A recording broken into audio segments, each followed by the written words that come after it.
एक संकरी सिंह के सामने। मीरा की आकर्षक कमर सावधानी से हिल रही थी क्योंकि वह सामग्री तैयार कर रही थी।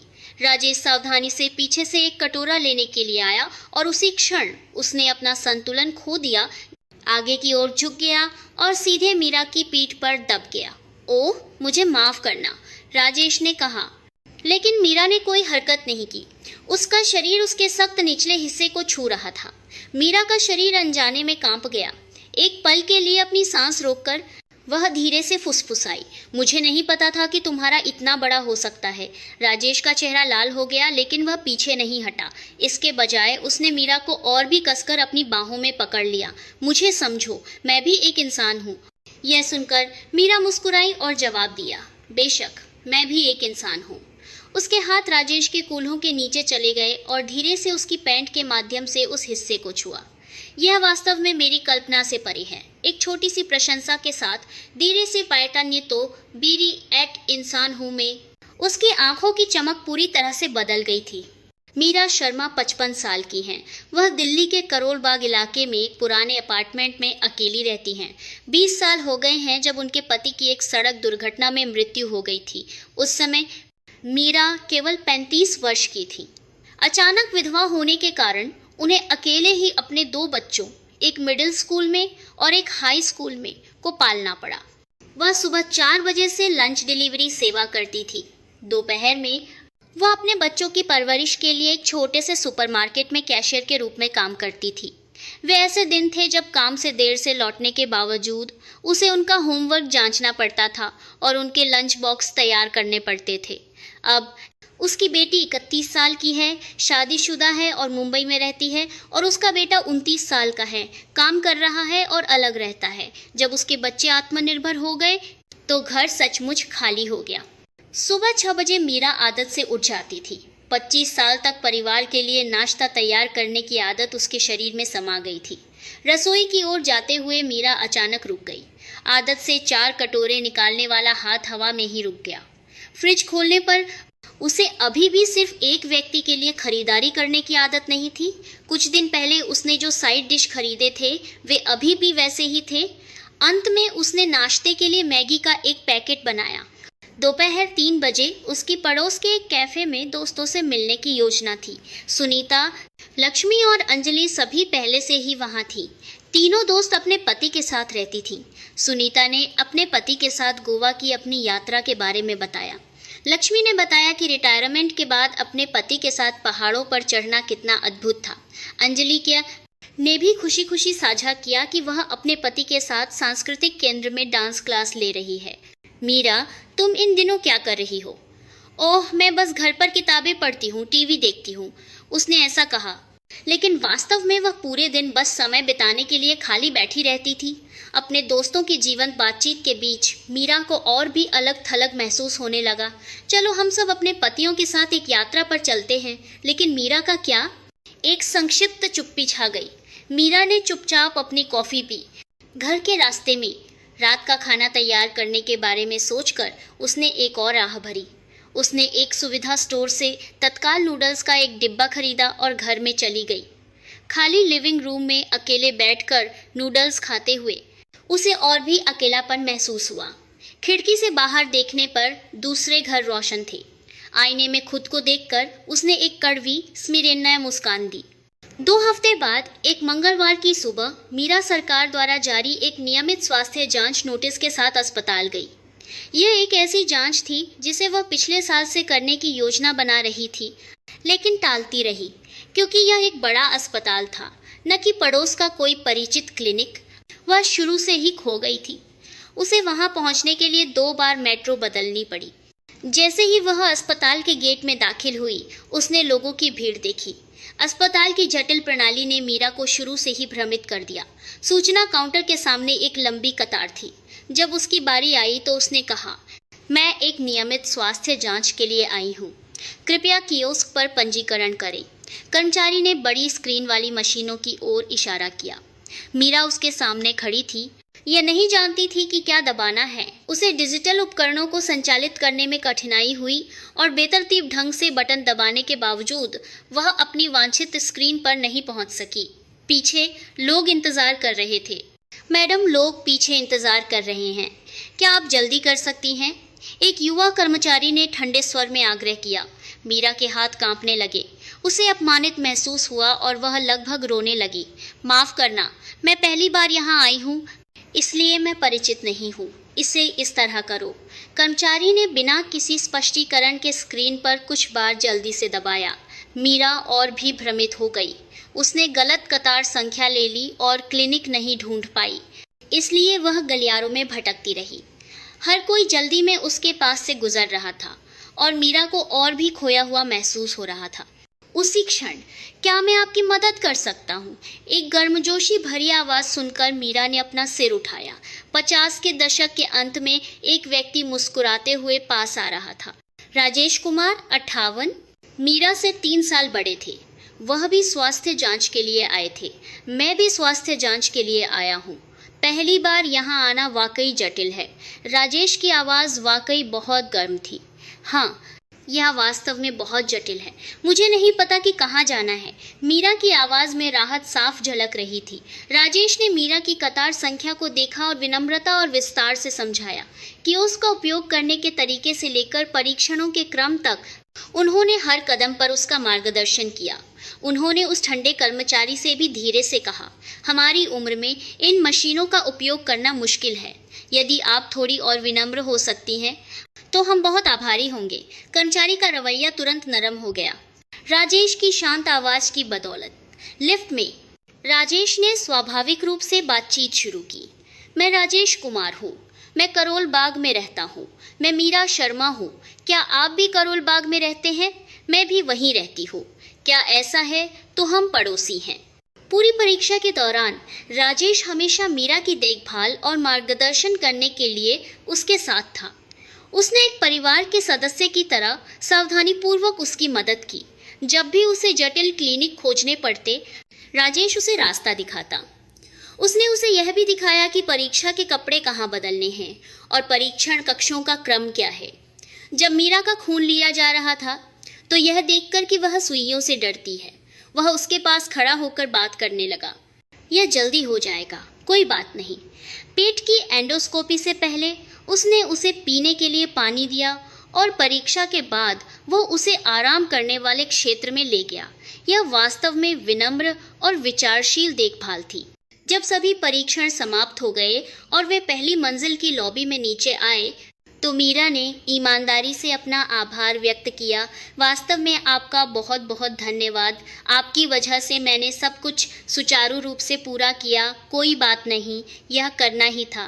राजेश ने स्वाभाविक रूप से सुझाव दिया, अगर आपको कोई आपत्ति नहीं है तो क्या हम कॉफ़ी पीने चल सकते हैं? आपने परीक्षा के लिए बहुत मेहनत की है। मीरा थोड़ी झिझकी। किसी ऐसे व्यक्ति के साथ कॉफ़ी पीना जिससे वह पहली बार मिली हो, लेकिन वह बहुत आभारी होने के कारण मना नहीं कर सकी। वे अस्पताल के एक कैफ़े में बैठ गए। गर्म अमेरिकनो कॉफ़ी पर बातचीत शुरू हुई। राजेश ने कहा कि उन्होंने 30 से अधिक वर्षों तक एक बैंक में काम किया था और पिछले साल ही सेवानिवृत्त हुए थे। उन्होंने संक्षेप में यह भी कहा कि उनकी पत्नी का 3 साल पहले कैंसर से निधन हो गया था और वह अकेले रह रहे थे। मैंने भी 20 साल पहले अपने पति को खो दिया था और मैं अकेले रह रही हूँ। ओह, क्या ऐसा है? आपने बहुत संघर्ष किया होगा। एक दूसरे की परिस्थितियों के लिए समझ और सहानुभूति स्वाभाविक रूप से बहती थी। दोनों ने केवल संक्षेप में उल्लेख किया कि वे अकेले रहते हैं। उन्होंने अपनी कहानियों का विवरण नहीं दिया, केवल एक दूसरे का अवलोकन किया। हालांकि पहली मुलाकात होने के बावजूद उन्होंने सहज और गर्मजोशी महसूस की। आज की दुनिया इतनी निर्दयी है, ऐसी दयालुता प्राप्त करना इतना मुश्किल है। मुझे भी इस तरह की आरामदायक बातचीत किए हुए बहुत समय हो गया है। राजेश ने कहा कि सेवानिवृत्ति के बाद वह कुछ करने के लिए नहीं होने के कारण निराश महसूस करते थे। मीरा ने भी साझा किया कि उसके बच्चों के आत्मनिर्भर हो जाने के बाद उसे नहीं पता था कि क्या करना है। उन्होंने एक दूसरे पर एक अच्छा प्रभाव डाला था। लगभग 1 घंटे की बातचीत के बाद वे खड़े हो गए। आज वास्तव में आपका बहुत बहुत धन्यवाद, राजेश ने झिझकते हुए कहा। क्या आप मुझे अपना फ़ोन नंबर दे सकती हैं? हम एक ही पड़ोस में रहते हैं, अगर आपको किसी मदद की ज़रूरत हो।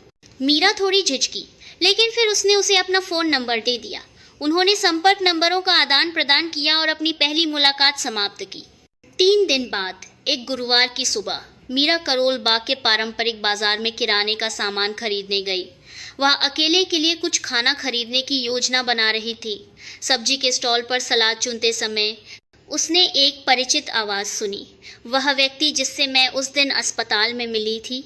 मुड़कर उसने राजेश को वहां खड़ा देखा। उसके हाथ में एक छोटी सी खरीदारी की टोकरी थी।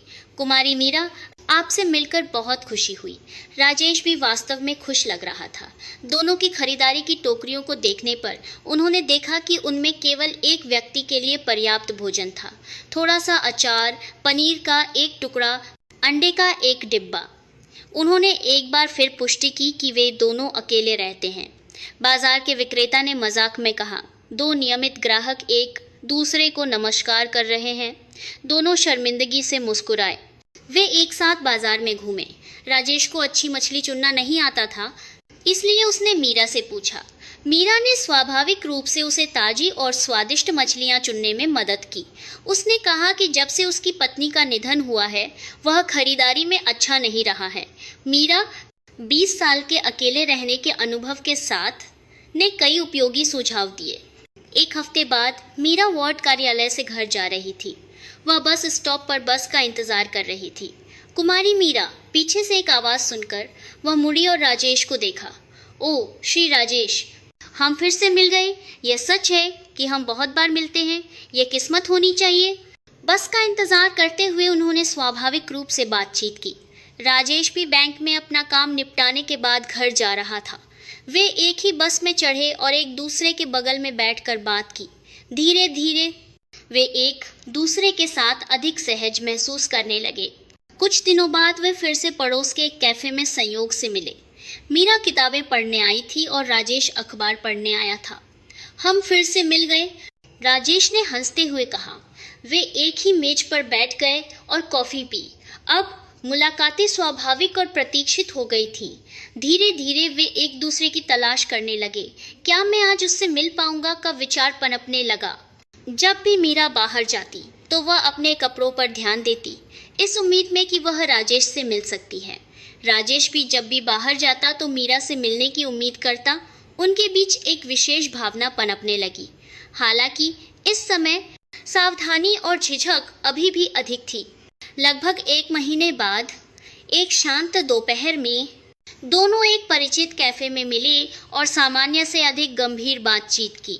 मीरा ने 20 साल के अपने अतीत के बारे में बताने का साहस जुटाया।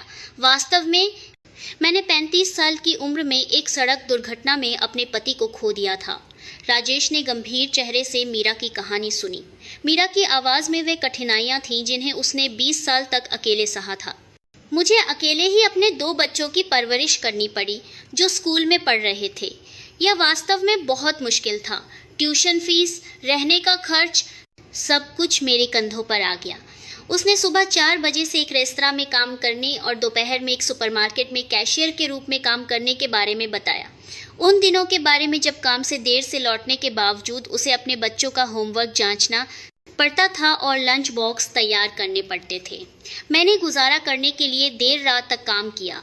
अब पीछे मुड़कर देखती हूँ तो मुझे नहीं पता कि मैं उस समय कैसे बची। मुझे अपने बच्चों के लिए दोषी महसूस होता था और मुझे पिता की भूमिका भी निभानी पड़ती थी। मीरा की कहानी सुनकर राजेश को दुख हुआ।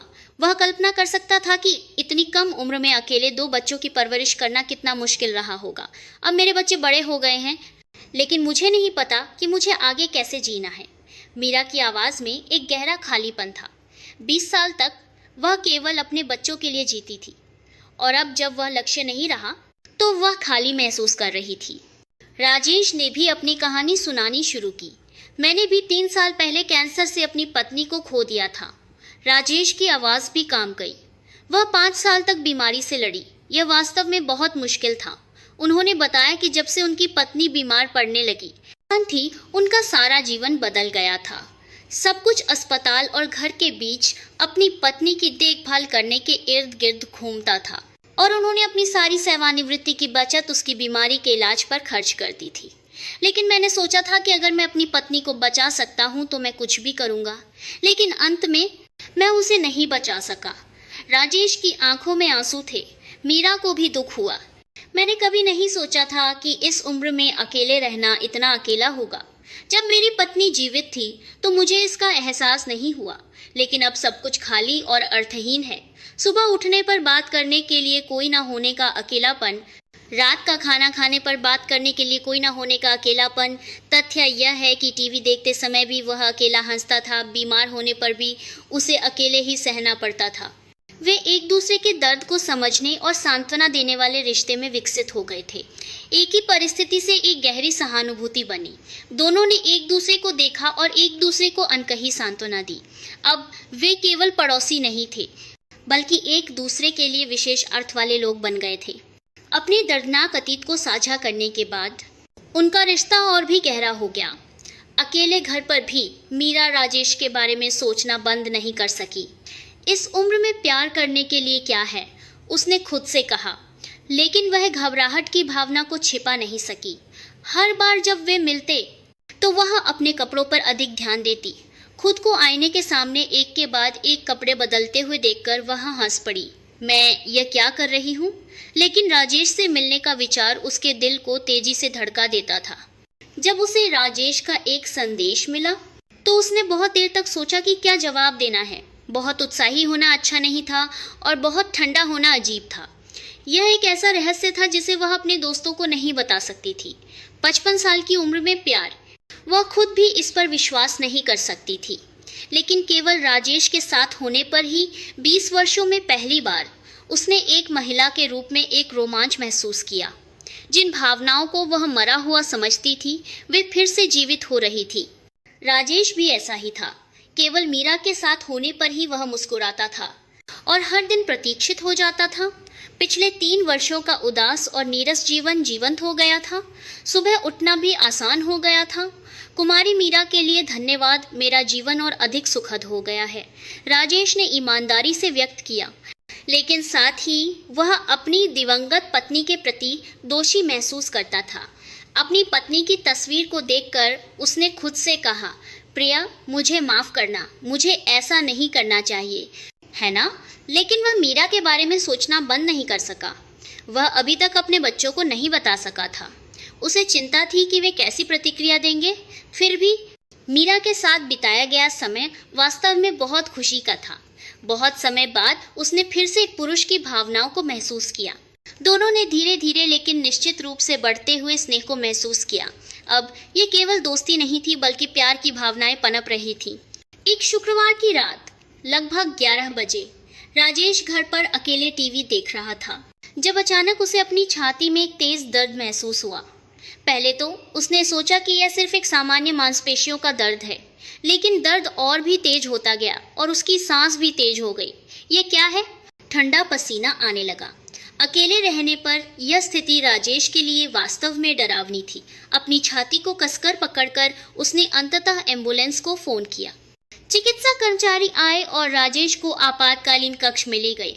वह अभी भी होश में था, लेकिन उसका चेहरा पीला पड़ गया था। आपातकालीन कक्ष में पहुंचने पर राजेश सीने में दर्द से पीड़ित था। नर्स ने जल्दी से राजेश के फ़ोन की जांच की ताकि उसके परिवार से संपर्क किया जा सके। हाल के कॉल इतिहास में कुमारी मीरा नाम सबसे अधिक बार दिखाई दिया। यह वह फ़ोन नंबर था जिससे उसने हाल ही में और अपने परिवार से भी अधिक बार संपर्क किया था। आपातकालीन प्रक्रियाओं के अनुसार नर्स ने तुरंत संपर्क किया। ऐसी स्थिति में जहां रोगी स्थिर नहीं था, यह उपाय आवश्यक था। रात के 12 बजे से अधिक मीरा का फ़ोन बजा। हालांकि यह एक अज्ञात नंबर था, फिर भी उसे कुछ असामान्य महसूस हुआ और उसने फ़ोन उठाया। हेलो हेलो, यह अस्पताल का आपातकालीन कक्ष है। मीरा चौंक गई। हाँ, अस्पताल। हमें रोगी राजेश कुमार के फ़ोन में आपका संपर्क नंबर मिला है। वह आपातकालीन कक्ष में है और उसे एक रिश्तेदार की ज़रूरत है। मीरा का दिल बैठ गया। श्री राजेश, क्या हुआ? उन्हें सीने में दर्द के कारण भर्ती कराया गया है। उनका परिवार दूर रहता है। क्या आप आ सकती हैं? मीरा ने बस अपने नाइट गाउन के ऊपर एक कोट डाला और अस्पताल के लिए दौड़ पड़ी। टैक्सी में उसके दिमाग में सभी तरह की चिंताएं चल रही थीं। आपातकालीन कक्ष में राजेश को इंतज़ार करते देखकर उसका दिल लगभग रुक गया। श्री राजेश, क्या आप ठीक हैं? क्या यह बहुत दर्दनाक है? मीरा की आवाज़ में सच्ची चिंता थी। राजेश ने मीरा को देखा और राहत महसूस की। कुमारी मीरा, आप इस समय यहाँ क्यों हैं? आप क्या कह रहे हैं? बेशक मुझे आना ही था। सौभाग्य से परीक्षण के परिणामों से पता चला कि यह दिल का दौरा नहीं था, बल्कि तनाव के कारण सीने में दर्द था। कोई बड़ी समस्या नहीं थी, लेकिन उसे अगले 1 या 2 दिन सावधान रहने की ज़रूरत थी। पूरी रात मीरा राजेश की देखभाल करने के लिए उसके पास रही। उसने उसे पानी दिया, उसे कंबल ओढ़ाया और लगन से उसकी देखभाल की। कुमारी मीरा, आप घर जाकर आराम करें, मैं ठीक हूँ। नहीं, मैं आपको अकेला नहीं छोड़ सकती। राजेश मीरा के गर्म हाथों से प्रभावित हुआ। 3 साल हो गए थे जब किसी ने उसकी इतनी चिंता की थी। वो वास्तव में बहुत आभारी था। अगर अस्पताल के कर्मचारियों ने फ़ोन नहीं किया होता तो शायद उसे यह रात अकेले ही गुजारनी पड़ती। मीरा के आने के लिए धन्यवाद। उसका दिल बहुत हल्का हो गया था। अगले दिन दोपहर में उसे अस्पताल से छुट्टी दे दी गई। मीरा ने जैसे कि यह एक स्वाभाविक बात हो कहा, आप अकेले नहीं रह सकते, मुझे आपकी देखभाल करने दो। राजेश को दोषी महसूस हुआ, लेकिन वह मना नहीं कर सका। मीरा राजेश के घर पर कुछ दिनों के लिए उसकी देखभाल करने के लिए रुकी। उसने दलिया बनाया, दवा तैयार की और सावधानी पूर्वक उसकी देखभाल की। 3 साल हो गए थे जब राजेश को ऐसी देखभाल मिली थी। जब उसकी पत्नी बीमार थी तो वह देखभाल करने वाला था और अब वह देखभाल प्राप्त करने वाला था। वास्तव में आपका बहुत बहुत धन्यवाद। मुझे नहीं पता कि मैं आपको कैसे चुकाऊंगा। आप क्या कह रहे हैं? यह करना ही था। यह तीसरे दिन की शाम थी। मीरा रसोई में रात का खाना तैयार करने के लिए एक एप्रन पहने हुए थी। संकरे सिंक के सामने मीरा की सुंदर कमर सावधानी से हिल रही थी क्योंकि वह सामग्री तैयार कर रही थी। राजेश सावधानी से एक कटोरा लेने के लिए पीछे से आया और उसी क्षण उसने अपना संतुलन खो दिया, आगे की ओर झुक गया और सीधे मीरा की पीठ पर दब गया। एक छोटी सी चीख निकली और जब मीरा मुड़ी तो उसका चेहरा राजेश के शरीर से टकराया और रुक गया। राजेश ने अनजाने में उसकी कमर को पकड़ लिया। उसी क्षण दोनों ने एक दूसरे की सांसों को बहुत करीब से महसूस किया। ओह, मुझे माफ़ करना, राजेश ने कहा, लेकिन मीरा नहीं हिली। उसका गाल राजेश के ऊपरी सीने पर टिका हुआ था और उसका निचला पेट ठीक उसके सख्त निचले हिस्से को छू रहा था। मीरा का शरीर अनजाने में कांप गया। एक पल के लिए अपनी सांस रोककर वह धीरे से फुसफुसाई, मुझे नहीं पता था कि तुम्हारा इतना बड़ा हो सकता है। राजेश का चेहरा लाल हो गया, लेकिन वह पीछे नहीं हटा। इसके बजाय उसने मीरा को और भी कसकर अपनी बाहों में पकड़ लिया। उसकी सांसें उसके कान में फुसफुसा रही थीं और नीचे गर्म और भारी प्रतिक्रिया अभी भी छिपाई नहीं जा सकती थी। मुझे समझो, मैं भी एक इंसान हूँ। यह सुनकर मीरा मुस्कुराई और जवाब दिया, बेशक मैं भी एक इंसान हूँ। उसके हाथ राजेश के कूल्हों के नीचे चले गए और धीरे से उसकी पैंट के माध्यम से उस हिस्से को छुआ। यह वास्तव में मेरी कल्पना से परे है। एक छोटी सी प्रशंसा के साथ उसकी आंखों की चमक पूरी तरह से बदल गई थी। दोनों ने एक शब्द भी नहीं कहा, लिविंग रूम में चले गए। उनके होंठ अभी भी एक दूसरे से जुड़े हुए थे और राजेश ने सावधानी से मीरा के ब्लाउज के फीते खोले, उसकी गर्दन के पिछले हिस्से को चूमा। उसके हाथ उसकी पीठ के नीचे चले गए, धीरे धीरे नीचे, और उसकी कमर को पकड़ लिया और नीचे। गर्मी अभी भी तनी हुई थी, मीरा की जांघों के अंदर उत्तेजक रूप से रगड़ रही थी। अब आपको और नहीं रुकना है, उसने पहले कहा। उस रात उनकी सांसें और कंपकंपी चुपचाप छोटे से लिविंग रूम को ढक गई। यह केवल वासना नहीं थी, यह शरीर और आत्मा का एक भावुक आह्वान था जो बुढ़ापे में भी जीवित था।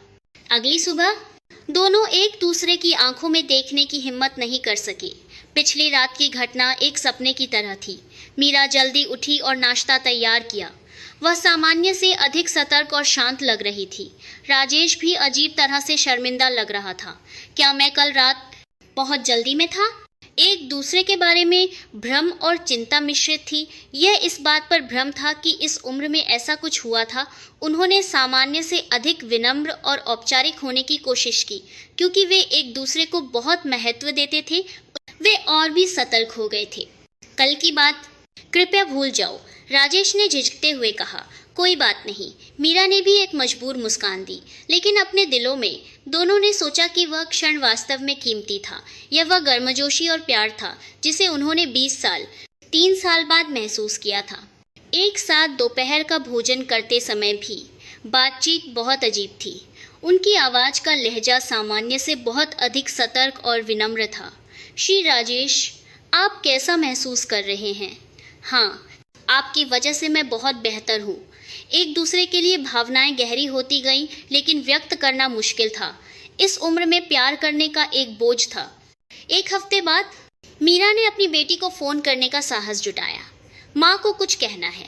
मुंबई में रहने वाली उसकी बेटी अंजलि उत्सुक लग रही थी। मीरा ने झिझकते हुए राजेश के साथ अपनी मुलाकात के बारे में बताया। मैं एक अच्छे आदमी से मिली हूँ। तुम क्या सोचती हो? माँ, सच में? वह कैसा आदमी है? राजेश के बारे में सुनने के बाद बेटी खुश लग रही थी। आपने पिछले 20 सालों से बहुत संघर्ष किया है। अब आपको खुशी से जीना चाहिए। उसके बेटे मनीष की भी ऐसी ही प्रतिक्रिया थी। मुझे लगता है कि वह एक अच्छा आदमी है। अकेले रहने की तुलना में उसके साथ रहना आपके लिए बहुत सुरक्षित और बेहतर होगा।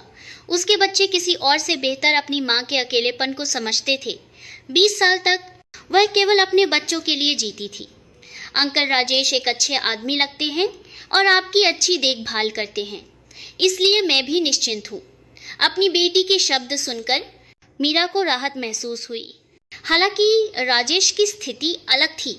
जब उसने अपने बड़े बेटे समीर को मीरा से मिलने के बारे में बताया तो माँ को मरे हुए केवल 3 साल हुए हैं और आपके पास पहले से ही एक और महिला है। बेटे की आवाज़ ठंडी हो गई। बेटी प्रिया की प्रतिक्रिया और भी तीखी थी। एक महिला जो 20 साल से अकेले रह रही है, अचानक मेरे पिता के पास आती है, यह बहुत संदिग्ध है। राजेश ने कितना भी समझाया, सब व्यर्थ था। निश्चित रूप से वह पिताजी की संपत्ति पर नज़र गड़ाए हुए है। वह इस घर की कीमत अच्छी तरह से जानती है। बच्चों का संदेह बढ़ता गया। वे अस्पताल में मिले थे। क्या इसका मतलब यह नहीं है कि जब पिताजी ठीक नहीं थे तो उसने उनका फ़ायदा उठाया? राजेश ने अपने बच्चों को मनाने की कोशिश की, लेकिन असफल रहा। इसके विपरीत उन्होंने और भी ज़ोरदार विरोध किया। आप माँ का सामना कैसे करेंगे? मैं माँ की कब्र पर नहीं जा पाऊंगा। पिताजी, अगर आप उससे मिलना जारी रखते हैं तो हमारे पारिवारिक संबंध खत्म हो जाएंगे। बेटी प्रिया ने आगे बढ़कर धमकी दी। हमें उसे चेतावनी देने के लिए व्यक्तिगत रूप से मिलना होगा। यह स्पष्ट है कि उसके पास पिताजी से संपर्क करने का एक मकसद है। बच्चों का विरोध और भी तेज होता गया। हर दिन वे फ़ोन करके दबाव डालते थे, मांग करते थे कि वह मीरा से न मिले। पिताजी, होश में आओ। माँ को मरे हुए 3 साल भी नहीं हुए हैं। यह स्पष्ट है कि वह किसी चीज़ पर नज़र गड़ाए हुए हैं। राजेश और भी दुखी होता गया। अपने बच्चों और मीरा के बीच खड़ा होना बहुत मुश्किल था। उसे सबसे ज़्यादा चिंता इस बात की थी कि उसके बच्चे सीधे मीरा से कुछ बुरा कहेंगे। अगर बच्चे कुमारी मीरा से कुछ बुरा कहते हैं तो क्या होगा? वह आहत होगी। राजेश सो नहीं सका। वह अपनी दिवंगत पत्नी के प्रति अपराध बोध, अपने बच्चों के दबाव और मीरा के लिए अपने प्यार के बीच फंसा हुआ था। अगर मैं असली कारण बताता हूँ तो कुमारी मीरा और भी आहत और दुखी होगी। कई रातों के विचार के बाद राजेश एक निर्णय पर पहुंचा। यह बेहतर है कि मैं बुरा आदमी बन जाऊं। बस यह कहो कि मेरी भावनाएं बदल गई हैं। यह मीरा की रक्षा के लिए खुद को बलिदान करने का निर्णय था। वह नहीं चाहता था कि मीरा अपने बच्चों से आहत हो। उसने सोचा कि बुरा आदमी माने जाने से बेहतर है। अगले दिन राजेश ने मीरा को फ़ोन किया और मिलने के लिए कहा। उसका चेहरा सामान्य से बहुत उदास था। कुमारी मीरा, मैं वास्तव में माफ़ी चाहता हूँ। राजेश की आवाज़ कांप रही थी। मैंने इस बारे में बहुत सोचा है। शायद यह मेरा सच्चा प्यार नहीं था। मैं अपनी दिवंगत पत्नी के बारे में सोचता रहता हूँ और मैं अभी भी उससे उबर नहीं पाया हूँ। शायद इस उम्र में एक नया प्यार असंभव है। मुझे माफ़ कर दो। मीरा का चेहरा पीला पड़ गया। उसका चेहरा अविश्वास से भरा था। तो पहले क्या था? क्या यह सिर्फ मेरी कल्पना थी? आपने कहा था कि आप मुझे बहुत पसंद करते हैं। बेशक बूढ़ी महिलाओं में कोई आकर्षण नहीं होता। उसने राजेश की ईमानदारी पर विश्वास किया था और विश्वासघात की भावना बहुत बड़ी थी। क्या मैं बहुत सक्रिय थी? क्या मैंने उस पर दबाव डाला? मीरा ने खुद को दोषी ठहराया और रोने लगी। राजेश ने मीरा को इस तरह देखा। उसका दिल टूट रहा था, लेकिन वह पीछे नहीं हट सकता था। उनका पहला प्यार इस तरह एक दर्दनाक अलगाव में समाप्त होता दिख रहा था। लेकिन राजेश के दिल में ईमानदारी नहीं बदली थी। राजेश से अलग होने के बाद मीरा का जीवन पूरी तरह से बिखर गया। बेशक 55 साल की उम्र में प्यार असंभव है। आत्मदोष और पछतावे की भावना ने उसे घेर लिया। मुझे लगता है कि मैंने श्री राजेश पर दबाव डाला। मैं बहुत तेजी से आगे बढ़ी। अकेला घर और भी शांत और अकेला हो गया। उसे राजेश के साथ बिताए गए समय की और भी याद आने लगी। वह ठीक से नहीं खा सकती थी। नूडल्स खाकर या भूखे रहकर दिन बिताने के दिन बढ़ते गए। वह अपने दोस्तों से बात नहीं कर सकती थी, केवल अकेले ही सहती थी। यह बहुत शर्मनाक है। मैं यह कैसे कह सकती हूँ? लोग क्या कहेंगे? वह सो भी नहीं सकती थी। हर रात राजेश के साथ की यादें उसे रुला देती थी। राजेश भी झूठ बोलने के अपराध बोध के कारण सो नहीं सका। मीरा का आहत चेहरा उसके दिमाग में घूमता रहता था। मैंने बहुत बुरा काम किया है, लेकिन उसने यह भी सोचा कि कोई दूसरा रास्ता नहीं था। वैसे भी बच्चों को सीधे कुमारी मीरा को चोट पहुंचाने देने से तो बेहतर है। उसने खुद को सांत्वना दी, लेकिन उसका मन शांत नहीं था। अकेले रहने पर उसे मीरा की और भी याद आती थी। बेशक जब कुमारी मीरा आसपास होती है तो सबसे अच्छा होता है। मीरा ने उसकी देखभाल में जो कुछ दिन बिताए, वे उसके जीवन का सबसे खुशी का समय था। उस गर्मजोशी को फिर से महसूस न कर पाना उसके लिए बहुत दर्दनाक था। दोनों तनाव के कारण बीमार पड़ गए। मीरा को अनिद्रा और भूख न लगना हो गया। उसका वजन काफ़ी कम हो गया था और उसका रंग भी अच्छा नहीं था, इतना कि उसके दोस्तों को भी चिंता होने लगी। राजेश का रक्तचाप बढ़ गया और उसकी उदासी और भी गंभीर हो गई। उसने डॉक्टर के पर्चे की दवा भी नहीं ली। उसके बच्चों ने अपने पिता की हालत देखी और ज़्यादा चिंता नहीं की। यह अच्छा है कि पिताजी ने उसे छोड़ दिया, लेकिन राजेश का स्वास्थ्य बिगड़ता गया। मीरा की याद और अपराध बोध ने उसे सताया। 2 महीने बीत गए। वे अभी भी एक दूसरे को याद करते थे और अकेले ही दर्द सहते थे। क्योंकि यह एक सच्चा प्यार था, इसलिए अलगाव और भी दर्दनाक था। एक दिन जब मीरा बाजार जा रही थी तो सब्जी विक्रेता, जहां वह और राजेश अक्सर जाते थे, ने बातचीत शुरू की। इन दिनों मैंने आपके दोस्त को आपके साथ नहीं देखा है। हाँ। जब मीरा झिझक रही थी तो एक और महिला बीच में बोल पड़ी। ओह, मैंने सुना है कि उसके बच्चे हंगामा कर रहे हैं। क्या हुआ? मीरा का दिल तेजी से धड़कने लगा। बच्चों ने कहा कि वह संपत्ति पर नज़र गड़ाए हुए है, इसलिए उन्होंने हंगामा किया। इसलिए उसे बहुत सोचना पड़ा। मीरा चौंक गई। तो राजेश के बच्चों ने मेरे बारे में ऐसा सोचा। कुछ दिनों बाद वह संयोग से श्री सिंह, राजेश की एक दोस्त से मिली। श्री सिंह ने मीरा को पहचान लिया और पास आई। आप कुमारी मीरा हैं, है ना? राजेश ने आपके बारे में बहुत कुछ बताया है। हाँ, क्या आप जानती हैं कि राजेश अपने बच्चों के कारण कितना परेशान था? श्री सिंह के शब्द सुनकर मीरा ने ध्यान से सुना। उसके बच्चों ने आपको गलत समझा, इसलिए राजेश बहुत परेशान था। उसने कहा कि वह बुरा आदमी बनना पसंद करेगा, बजाय इसके कि आप आहत हों। मीरा की आंखों से आंसू बहने लगे। वह राजेश की ईमानदारी को समझ गई थी। घर लौटने पर मीरा सब कुछ समझ सकी। तो श्री राजेश ने मेरी रक्षा के लिए झूठ बोला था। वह समझ गई कि राजेश इतना दुखी क्यों था। उसने खुद को बलिदान कर दिया था, क्योंकि वह नहीं चाहता था कि मीरा अपने बच्चों से बुरे शब्द सुने। वह नहीं चाहता था कि मैं उसके बच्चों से बुरे शब्द सुनूं। राजेश की ईमानदारी और बलिदान को महसूस करने पर मीरा का दिल बेचैन हो गया। वह गुस्सा, आभारी, दयालु और प्यार करने वाली थी। वह कितना मूर्ख है। उसने मुझे इस तरह से बचाने की कोशिश की। अब मीरा राजेश से और भी प्यार करती थी। उसके लिए उसके बलिदान के दिल ने उसे बहुत प्रभावित किया। सच जानने के बाद मीरा और इंतज़ार नहीं कर सकती थी। हमें एक दूसरे के लिए इस तरह पीड़ित होने की ज़रूरत नहीं है। शाम को वह राजेश के घर गई। कांपते हुए दिल से उसने दरवाज़ा खटखटाया। दरवाज़ा खोलने पर राजेश बहुत हैरान हुआ। कुमारी मीरा, तुम यहाँ क्यों? श्री राजेश, मुझे सच पता चल गया है। मीरा की आंखों में एक निश्चितता थी। लिविंग रूम में बैठे दोनों ने एक लंबे समय के बाद एक दूसरे को देखा। राजेश का चेहरा अभी भी भ्रमित था। आपने अपने बच्चों के लिए झूठ बोला, है ना? मीरा ने सीधे पूछा। राजेश का चेहरा सख्त हो गया। आपने मुझे बचाने के लिए खुद को एक बुरा आदमी बना दिया, है ना? मीरा की आवाज़ दृढ़ और प्यार से भरी थी। राजेश अब और नहीं छिपा सका। मुझे माफ़ कर दो। मुझे डर था कि मेरे बच्चे तुम्हें चोट पहुंचाएंगे, इसलिए मैंने सोचा कि बुरा आदमी बनना बेहतर होगा। राजेश की आवाज़ कांप गई। तुम कितने मूर्ख हो, मीरा ने रोते हुए कहा। क्या तुम मुझे इस तरह से बचाने वाले थे?